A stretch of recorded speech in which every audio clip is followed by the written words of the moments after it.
반갑습니다. 날이 추운데들 이렇게 나오셨네요. 잘하셨습니다. 지난주에는 동방 박사들의 스토리를 통해서 참된 기쁨은 어디에서 주어지는가 하는 부분을 제가 말씀을 드렸습니다. 오늘은 역시 동방 박사 이야기를 제가 조금 더 하려고 합니다. 제가 성경을 읽다가 보면은 이 동방박사 이야기를 매년 접하게 되는데, 이 동방박사 이야기를 읽을 때마다 좀 마음에 걸리는 부분이 있어요. 그 무엇이냐면은, 동방박사가 당연히 왕이 태어났으니까 왕궁에 있으리라고 생각을 하고 예루살렘을 방문했잖아요. 그래서 몰랐던 헤롯 왕이 새로운 왕이 태어났다는 것을 알게 되었습니다. 그래서 경배하러 가는 동방박사들에게 부탁을 하죠. 어디에서 아기 태어난 것을 알게 되면은 내게 알려주어서 나도 가서 경배하게 하라고 부탁을 하죠. 사실은 설교 시간에 제가 이야기하는 시간인데 동방박사들처럼 경배하고 싶어서 이야기했던 건, 부탁했던 건 아니고, 이제 예수님이 태어나는 것을 이제 죽이기 위해서 그랬던 것이죠. 여하튼 이제 동방박사들은 하느님의 별의 인도를 따라서 가서 경배를 하게 되어졌습니다. 그런데 문제는 그 후에 발생을 했습니다.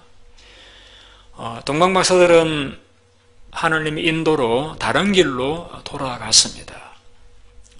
이 헤롯이 자기가 왕인데 또 새로운 왕이 태어났다는 그 말로 인하여서 그 베들레헴에 살고 있는 주민들 가운데서 태어난 아기들을, 2살 아래 아기들을 다 죽이잖아요. 저도 손녀가 있습니다만은 2살 아래면 얼마나 귀엽고 사랑스럽습니까? 그 많은 베들레헴의 아기들이 아무런 잘못도 없이 그 헤롯 왕의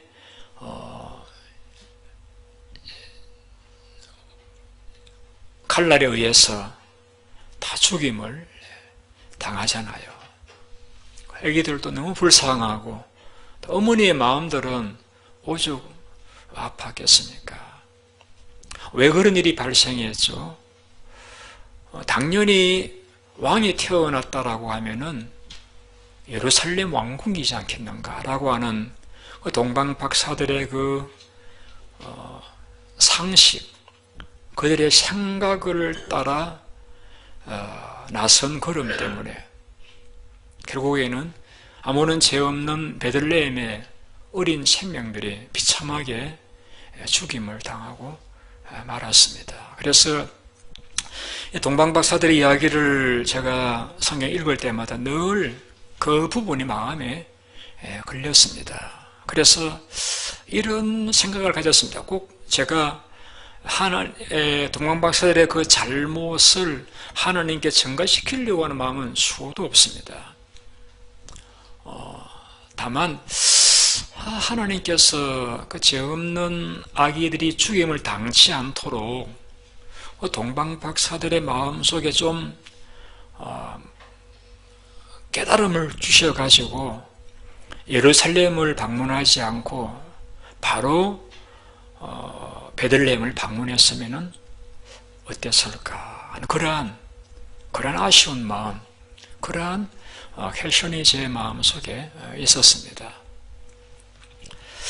물론 동방박사들, 그분들이 이제 박사들이라고 성경 기록하고 있을 정도로 지식도 있고 또 사회적인 지혜도 있어 분별력도 있는 분들이라서 그분들의 그 생각은 굉장히 합리적이고 정상적인 부분이라고 부인할 수가 없습니다. 당연히 왕이 태어났으니까, 또 서울은 이제 예루살렘이니까 왕궁 살아가는 것은 당연한 상식이겠지만은 한 번 정도 유대 땅을 들어왔을 적에는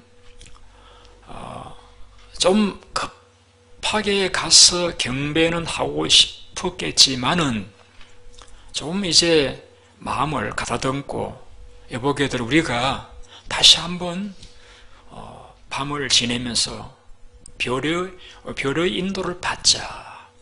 이렇게 해서 다시 한번 그 별의 인도를 받았으면은 실수하지 않았을 터이고 그랬더라고 하면은 그 아까운 생명들이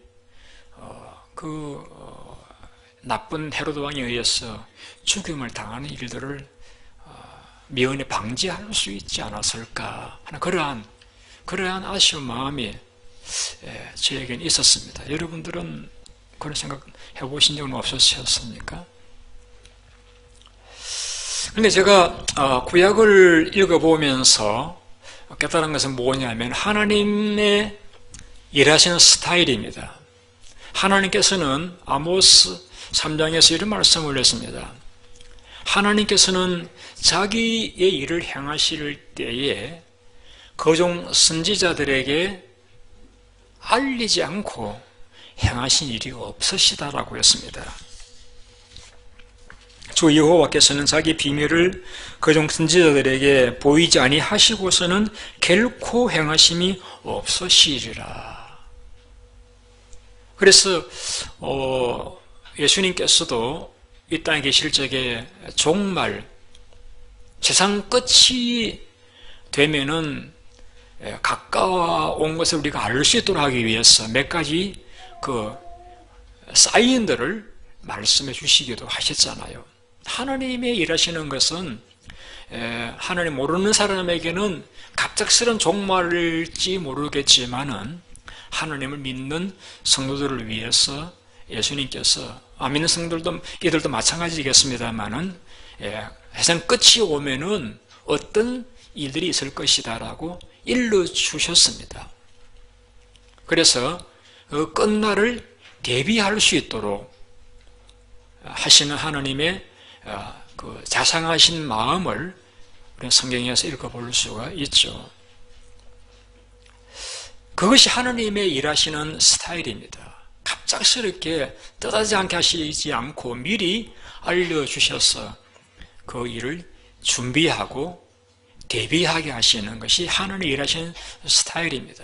그러니까 예를 들면은 창세기 20장에 가보시게 되면은 이삭이라는 사람이 자기 아내와 함께 그랄 땅으로 갔는데 자기 아내를 빼앗길 것이 두려워서 또 자기가 죽임을 당할 것이 두려워서 이제 자기 아내를 여동생이라고 거짓말을 합니다. 그래서 그랄 왕 아비멜렉이 그건 모르고 그 아브라함 말만 믿고서는 그 아리따운 여동생을 자기가 취하죠. 왕궁으로 데려갑니다. 그래서 하나님께서 꿈에 그 아비멜렉이 나타나셔가지고 책망을 합니다. 너가 남의 아내를 지금 데려왔다. 너는 죽을 것이다. 그러니까 꿈이지만은 깜짝 놀래가지고 아니 하나님 저는 전혀 악한 마음이었고 여동생이 하니까 좋은 마음으로 데려온 것입니다. 그리고 또 그도 많은 부류의 족장이니까 우리와 함께 이렇게 결혼관계를 가지게 되면은 서로 평화할 수 있으니까 데려온 좋은 마음에서 데려왔다라고 하니까 하나님께서 나도 그것을 알기 때문에 너로 범죄하지 않도록 막기 위해서 내가 이것을 알려주는 것이라고 말씀을 하게 되죠. 그래서 하나님께서는 아비멜렉이 범죄함으로 일어날 이삭 가정의 불행을 막아주시는 그런 하나님의 모습을 우리가 창세기 20장에서 읽어보게 되었습니다. 그러한 아모스 말씀이나 창세기 20장의 이 말씀들을 보게 되면은 제가 생각할 때 아마도 하나님께서 이 예루살렘으로 지금 예루살렘이 그냥 산등성인 도시인데 올라가는 그 박사들의 마음 속에 굉장히 불편함을 주셨을 수도 있어요. 왜 이렇게 지금 악예술 경배하러 가는데 마음이 이렇게 불편하고 무거울까? 기쁨이 없고 이렇게 불편할까? 하는 무공을 주셨을 수도 있고, 혹은 전날 밤에 자는데 하나님이 꿈에 나타나셔가지고 예루살렘을 가지 말라고 말씀하셨을 수도 있습니다. 본문에 보면 꿈에 말씀하시는 경우들이 예루살렘 나오는 걸 보면은 분명히 그랬을 수도 있어요. 자, 하나님 일하신 스타일을 보면은 분명히 그랬을 수 있음에도 불구하고 동방 박사들이 기어코 그 예루살렘을 찾아간 이유는 한 가지입니다. 그 하나님의 인도를 무시한 거예요. 자기들의 생각을 더 앞세우는 거예요. 당연히 왕은 왕궁에서 태어난다 하는 생각을 앞세워서 그 있을 수 있었던 마음의 어떤 하나님의 감동을 무시하고, 또 꿈도 하고 개꿈 이렇게 무시하고, 제가 성경에 뭐 꿈을 꾸었다든지 하는 감동이 있었다는 것을 말씀하지는 않았지만은 성경 전체로 볼 적에 하나님이 일하신 스타일이 그러하시기 때문에 충분히 그랬을 수 있다는 것을 제가 말씀을 드리는 것입니다. 그들이 무시하고 갔었던 결과, 결국에는 그들의 하나님 인도에 둔감하고 민감하지 못함으로 인하여서 죄 없는 베들레헴의 그 귀한 생명들이 악한 왕의 칼날에 희생되는 결과를 가져왔다는 것이 저는 이 동방박사 이야기 읽으면서 가지는 마음의 아픔입니다. 저는 오늘 말씀을 준비하면서 제가 전하고자 하는 메시지의 방향은, 우리가 이제 한 해를 다 보내 오늘 마지막 날이잖아요. 마지막 주일이고, 오늘 지나면 내일 이제 새해 첫날이 되어지고, 또 다음 주에는 첫 주일이 되어지는데, 우리가 한 해를 보내고 새해를 맞이하게 될 터인데, 시간이라는 것은 내가 새롭게 살려고 해서 새해가 되는 건 아니고, 시간은 흘러가는 가운데 우리는 거기에 이제 있다 보니까 새해를 자연스럽게 맞이하게 되어지는데, 우리가 새해가 되었다고 해서 모든 것이 새로워지는 건 아니잖아요. 또 이 시간의 빠름 속에 우리가 던져진 자들로 새해를 맞이하면서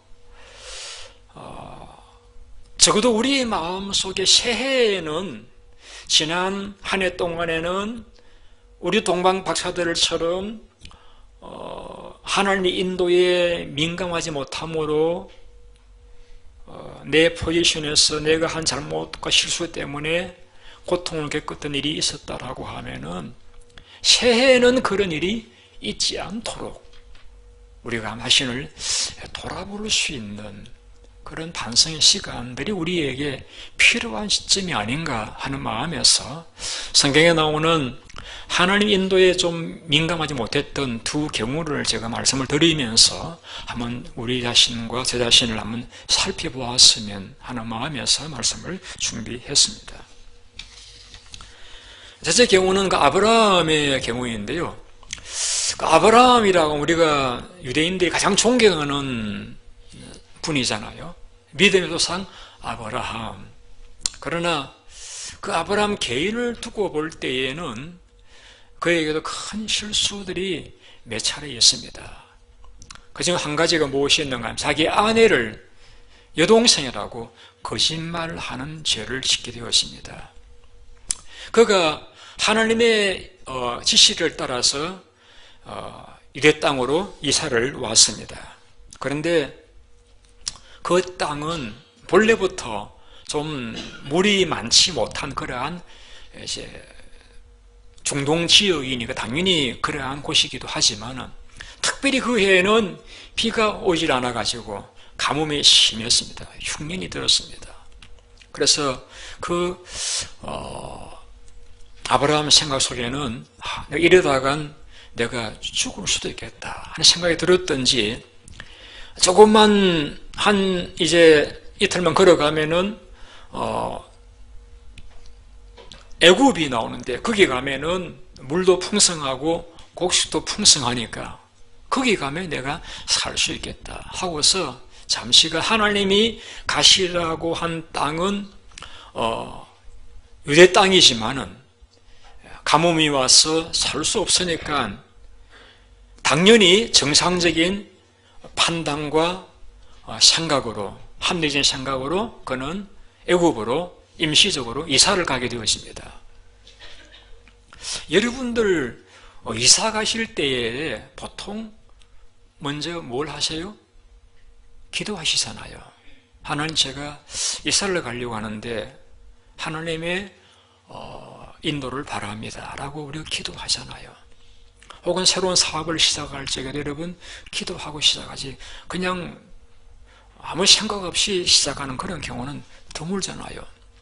적어도 우리는 아니고 믿음의 조상 아브라함이라고 하면은 적어도 한 번 정도라도 애굽으로 가는 것이 지극히 정상적인 판단이긴 하지만은, 합리적인 판단이긴 하지만은, 하나님 앞에, 하나님, 제가 애굽으로 가서 이 가뭄을 좀 피하고 오려고 하는데 하나님의 뜻은 어디에 계십니까? 하고 한번 여쭤보아야 하지 않겠어요? 그죠?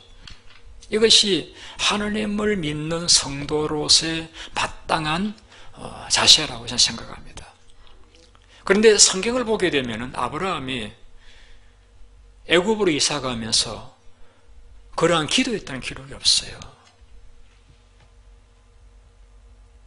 저도 이해를 해요. 저도 그 상황에 있다라고 하면은 현실은 가물고 어렵고 살 수가 없고 거기에는 풍족하니까, 또 거기에서 아예 살겠다는 것도 아니고 잠시가 살다가 여기 가뭄 해소되면 돌아오겠다는 임시 플랜이니까 가는 것, 그렇게 잘못된 결정이라고 생각하지는 않아요. 그래도 하나님 앞에 인도를 받기 위해서 한번 기도했었어야 하지 않나 싶어요.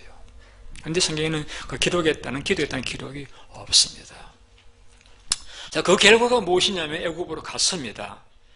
가면서 이제 애굽에 당도하기 전에 그 마음속에 걱정이 생겼습니다. 무슨 걱정이 생겼는가 하면은 아브라함의 아내 사라가 굉장히 미인입니다. 굉장히 아름다운 여인이다 보니까 애굽에 가서 자기 아내를 아내라고 말하게 되어지면은 애굽의 거친 남자들이 또 이방인 이 아브라함을 죽이고 그 아내를 뺏기 위해서 자기를 살해하지 않겠는가 하는 두려운 마음이 들었대요.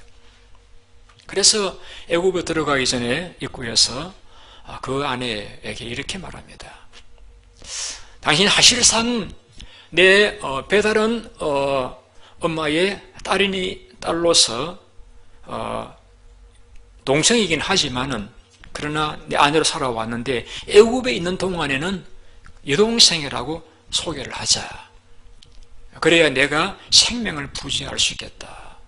그래서 애굽에 가서 사람들에게 그 아내를 여동생이라고 소개하게 되었습니다. 애굽의 사람들이, 다 남성들이 그 사라를 보고, 70이 넘은 노인을 보고 얼마나 예뻤는지 다 감동을 받아가지고 바로 왕이 이 아브라함의 아내를 데려갑니다. 자, 그 기사를 한번 우리 성경을 읽어보시겠습니다. 창세기 12장 10절 말씀은 성경을 보시겠습니다. 여러분 화면을 보시고 읽어드릴게요. 그 땅에 기근이 들었으므로 아브라함이 애굽에 거류하려 거리로 내려갔으니 이는 그 땅 기근이 심하였습니다. 그가 애굽에 계속했어요. 그가 애굽 가까이 이르렀을 때에 그의 아내 사라에게 말하되 내가 알기 그때는 아름다운 여인이라.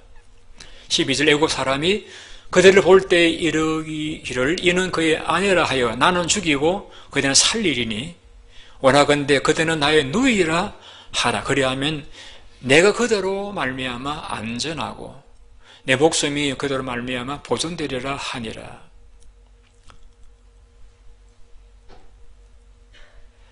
거기까지만 준비했습니다. 그래 거짓말을 하고, 그래서 그 결과 애굽의 바로 왕이 이 아브라함 아내를 데려갑니다. 하나님께서 그 사라의 일로 바로의 그 집에 큰 재앙을 내립니다. 이런 바로가 잘못한 것 없어요. 그런데 그 거짓말로 인해서 그 바로의 집에 큰 재앙을 당하게 되었습니다. 그래서 그 다음날 바로 왕이 이 아브라함이 이렇게 말합니다. 바로가 아브라함을 불러서 이르되 너가 어찌하여 나에 이렇게 행하였느냐? 내가 어찌하여 그를 내 아내라고 내게 말하지 아니하였느냐? 믿음의 조상 아브라함이 불신 왕 바로에게 책망을 듣습니다. 부끄럽게도 그의 거짓말로 말미암아. 그런데 여러분, 이 아브라함의 이 거짓말하는 일이 하나의 습관이에요. 한 번으로 끝나지 않고 한 20년 후에 다시 반복이 되었습니다. 한번 거기를 보시겠습니다. 우리 20장 1절. 아브라함이 거기에서 네게브 땅으로 옮겨가 가데스와 술 사이 그랄에 거류하며 그의 아내 사라를 자기 누이라 하였으므로, 이 20장은 12장에서 한 20년이 지난 후의 기록입니다. 그럴 왕 아비멜렉이 사람을 보내어 사라를 데려갔더니, 아내라고 안 하고 여동생이니까 데려갔죠. 그 밤에 하나님이 아비멜렉에게 현몽하시고 그에게 이르시되 네가 데려간 이 여인을 말리면 너가 죽을 것이니 이는 남편인 여자임이라. 아비멜렉이 그 여인을 가까이 하지 아니하였으므로 그가 대답하되 주여 주께서 의로운 백성도 멸하시나이까? 그가 나에게 이는 내 누이라 하지 아니하였나이까? 그 여인도 그는 내 오라비라 하였사오니 나는 온전한 마음을 깨끗한 손으로 그렇게 이렇게 하였나이다. 하나님이 꿈에 그에게 이르시되 너가 온전한 마음으로 이렇게 한 줄을 나도 알았으므로 너를 막아 내게 범죄하지 아니하게 하였나니 여인이 가까이 하지 못하게 함이 이 때문이니라. 이제 그 사람이 아내를 돌려보내라. 그는 선지자라. 그가 너를 위해 기도하리니 내가 살려니와 돌려보내지 아니하면 너와 내게 속한 자가 반드시 죽을 줄을 알지니라.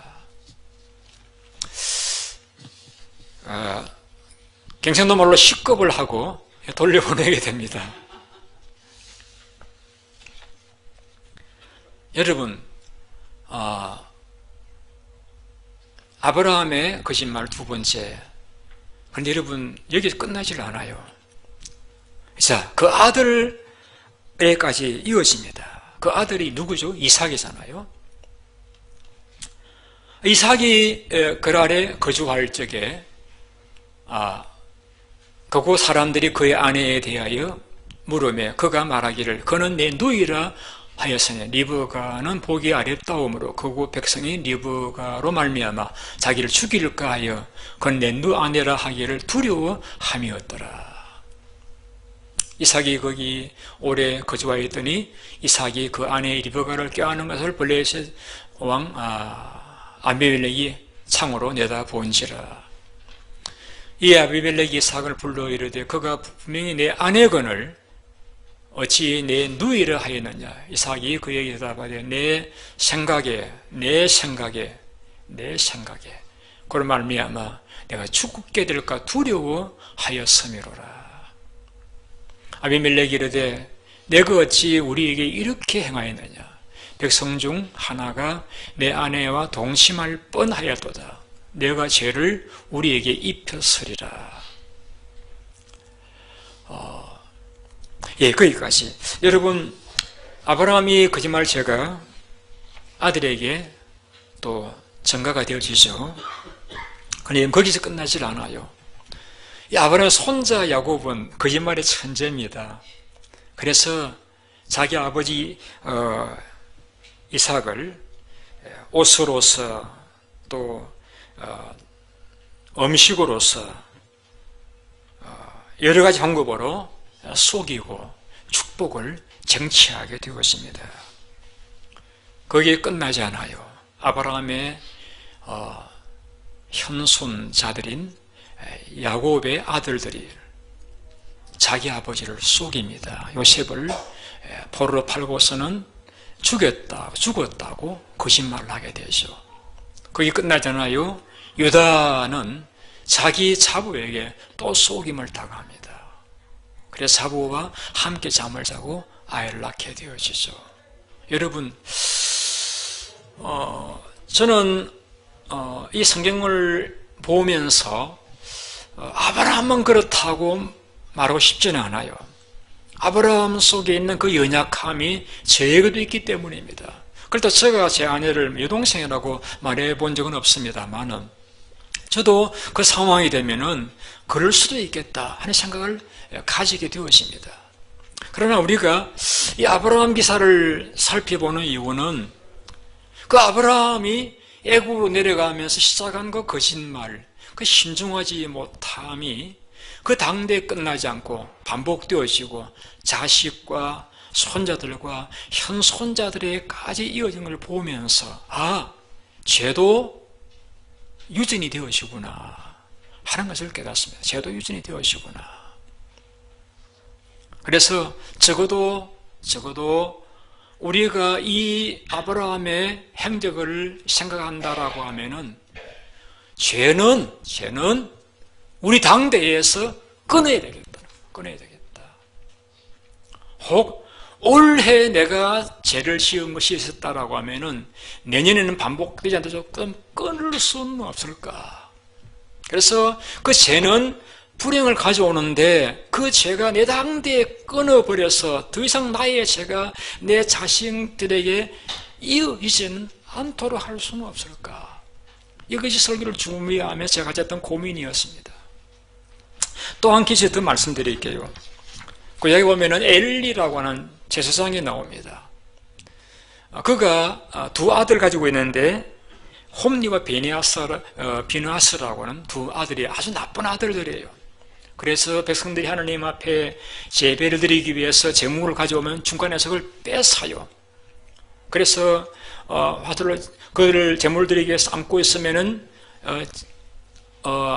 짝대로 찔러가지고 건져가지고 먹기도 하고 또 어떤 바베큐를 내먹기 위해서 그냥 살아있는 짐승을 뺏어갈 적에는 우리가 제사하고 난 뒤에 가져가라 하면은 억지로 뺏어 가서 제사를 드렸습니다. 그 일에 대해서 하나님께서 뭐라고 말씀하시는가 하면은 이렇게 말씀하십니다. 소년들의 죄가 여호와 앞에 크면 그들이 여호와의 제사를 멸시함이었더라.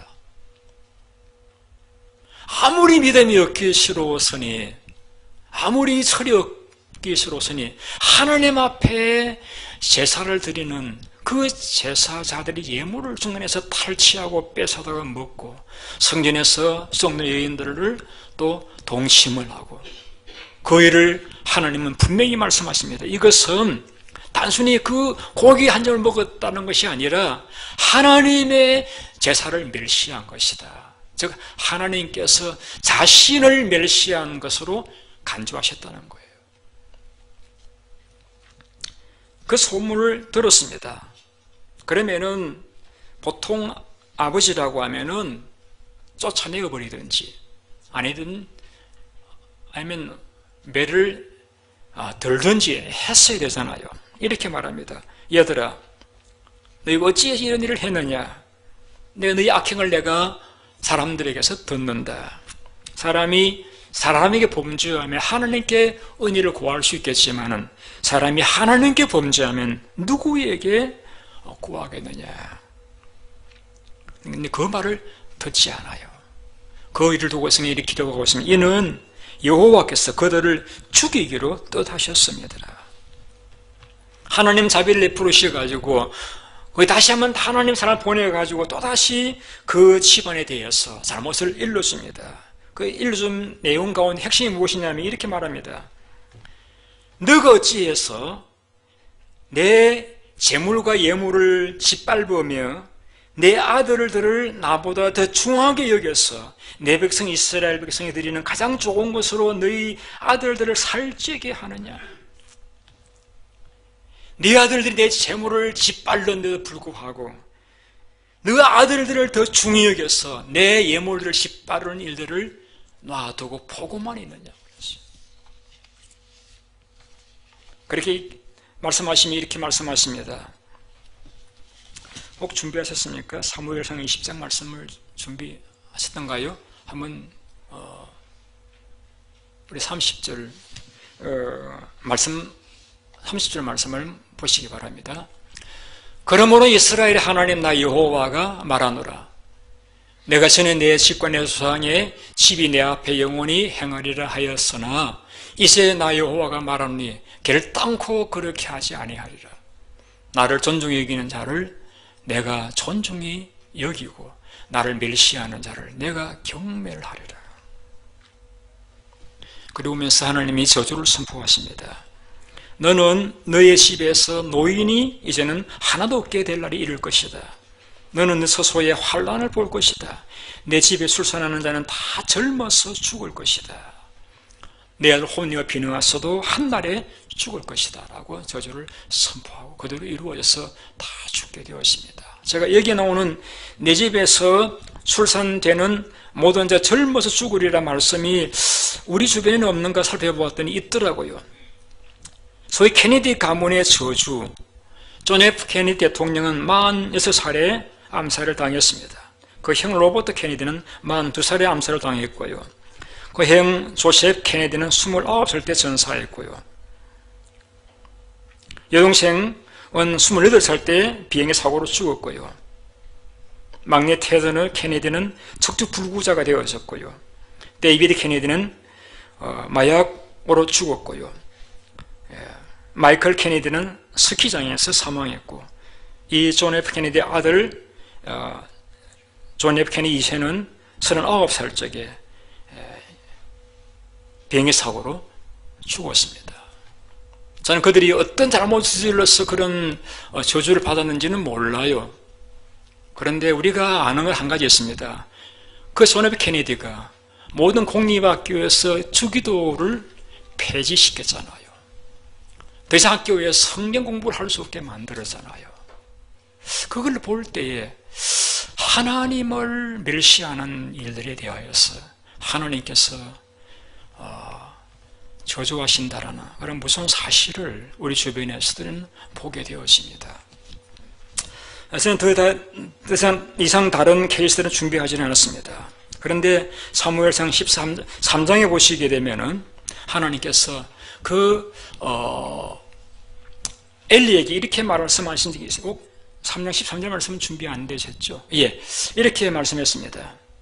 내가 엘리 집을 심판하겠다고 말한 것은 그가 아는 지약 때문인데 그가 자기 아들들이 저주를 자청하되 금하지 아니하였다. 자기 아들들이 저주를 자청하고 저주의 길을 걸어가는데 강하게 따끔하게 금하지를 아니했다라고 그렇게 성경은 표현하고 있습니다. 그래서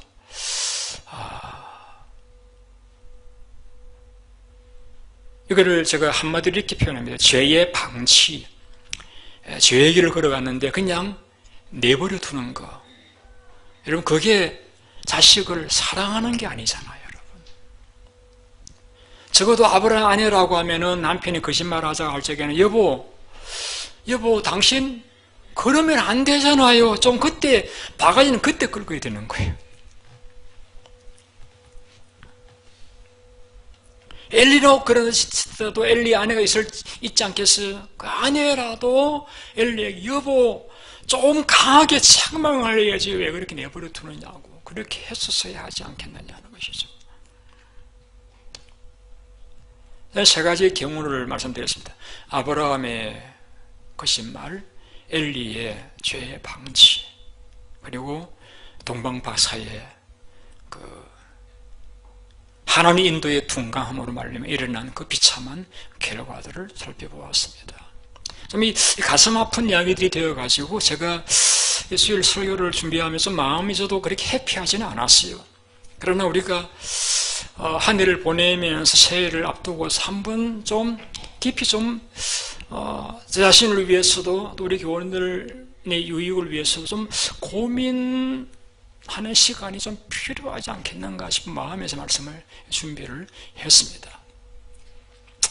제가 오늘 설교의 이제 포인트는 결론은 그것입니다. 어떻게 하면 이러한 저주를 끊을 수 있을까? 어떻게 하면 죄의 유전을 우리가 끊을 수 있을까? 어떻게 하면 우리가 하나님의 인도에 좀 민감한, 그래서 일어날 수 있는 불행을 우리가 미리 미연에 방지할 수 있는 방법은 없을까? 여기에 대해서 바울은 이렇게 우리에게 소개하고 있습니다.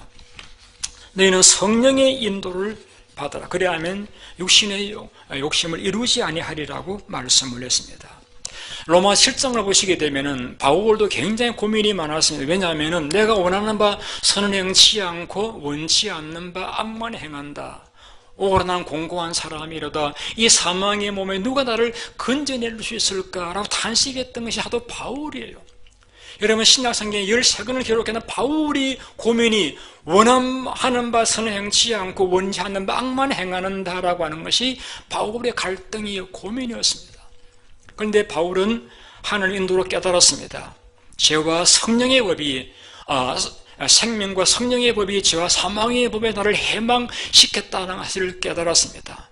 우리 속에 계신 신의 성령을 내가 의지하면은 그분의 능력이 우리로 죄를 끊을 수 있도록 도와주신다는 것을 깨달았습니다. 그래서 성령을 쫓아 행하라. 그리하면 육체의 욕심을 이루지 아니하리라고 우리에게 분명하게 가르쳐 주셨습니다. 여러분, 저도 기분 나쁠 적에는 말하지 않아요. 제가 또 저 사람 마음을 아프게 하면 사람도 역시 기분 나쁠 때 말하지 않아요. 하나님께서도 우리 속에 성령으로 계시지만은 하나님 마음이 상하시면 우리에게 그분의 음성을 들려주시질 않으셔요.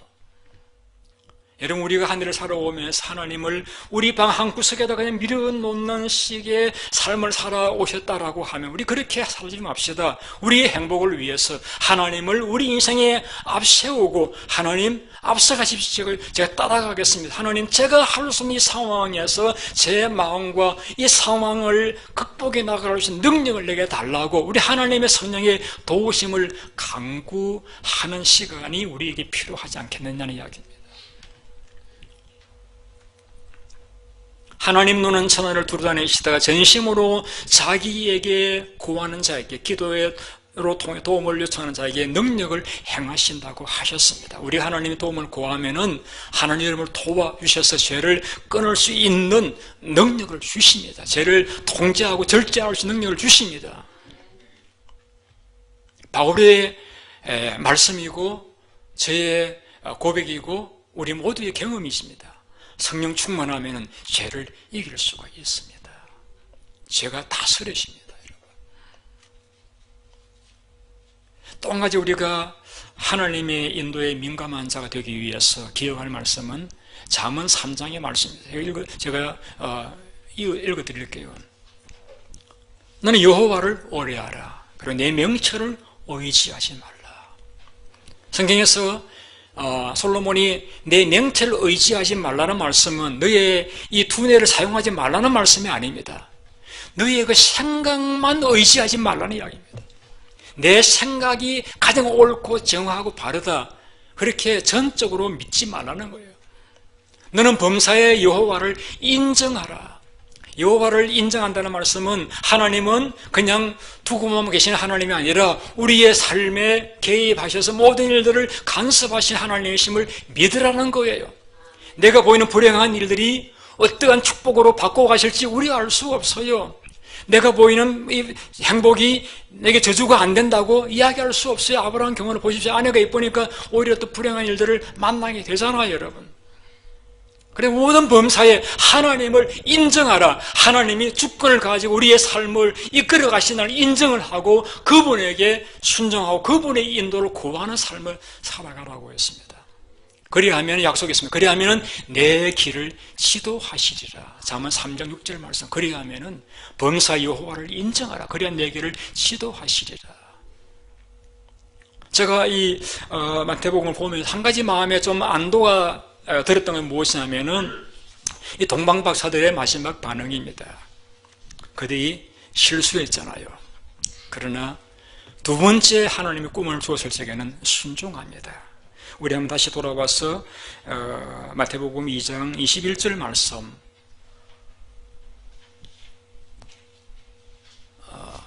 같이 한번 읽어 보시겠습니다. 21절 마태복음 2장 12절 맞습니다. 12절. 같이 읽습니다. 시작. 그들은 꿈의 헤롯에게 돌아가지 말라 이샤심을 받아 다른 길로 고개 돌아가내라. 예. 제가 볼 때는 두 번째입니다. 두 번째, 하나님의 인도를 받았을 적에는 그들은 순종합니다. 돌아가지 말라라고 했을 적에 그들은 그 지시하심을 받아 순종해서 다른 길로 고개 돌아가내라. 참 다행스럽죠. 두 번째라도 순종을 해서 예수님은 생명을 지킬 수가 있게 되어졌잖아요. 우리가 대부분 이 자리에 계신 분들은 적어도 가정의 가장들이시고 자기 인생을 책임질 위치에 있는 분들입니다. 사회적으로도 그렇게 낮은 위치에 계신 분들은 아니시라고 생각을 합니다. 여러분 한 분의 생각과 말씀과 행동 하나가 여러분 개인에게 그치는 것이 아닙니다. 그렇다라고 우리는 이제 새해를 맞이하면서 우리는 이 동방박사들의 실수를 우리의 삶에서 되풀이하지 않기 위해서 하나님의 인도에 좀 민감한 자가 되기 위해서 노력을 해야 되겠다. 그래서 모든 범사에 하나님의 주권을 인정하고, 그래서는 목회하면서요, 어떤 사안에서 막 이렇게 반대가 심하면은 제가 정말 마음을 비웁니다. 비우고 다시 한번 재론해를 볼 그런 마음의 여유를 가지고 살아갑니다. 왜? 저도 모르잖아요. 지금 좋게 보이는 일들이 어떻게 될지 모르기 때문에 과연 그런가 다시 한번 생각해보고 다시 한번 기도해 볼 때가 많이 있습니다. 우리 그렇게 살아갑시다. 그래서 우리가 하나님의 인도에 민감한 자들이 되었어 내게 주신 가정과 축복을 지키며 누리며 살아갈 수 있는 여러분들이 되실 수 있기 위해서 여러분 이제 새해 맞기 전에 더 이상 나의 가정과 내 개인의 삶의 죄를 방치해 두시지 마시고 같은 잘못 되풀이하지 않기 위해서 하나님의 도움을 구하시고 모든 범사 하나님의 인도를 구하셔서 여러분의 삶에 주신 하나님의 은총을 누리시는 그러한 복된 분들이 다 되시기를 바랍니다. 기도하겠습니다.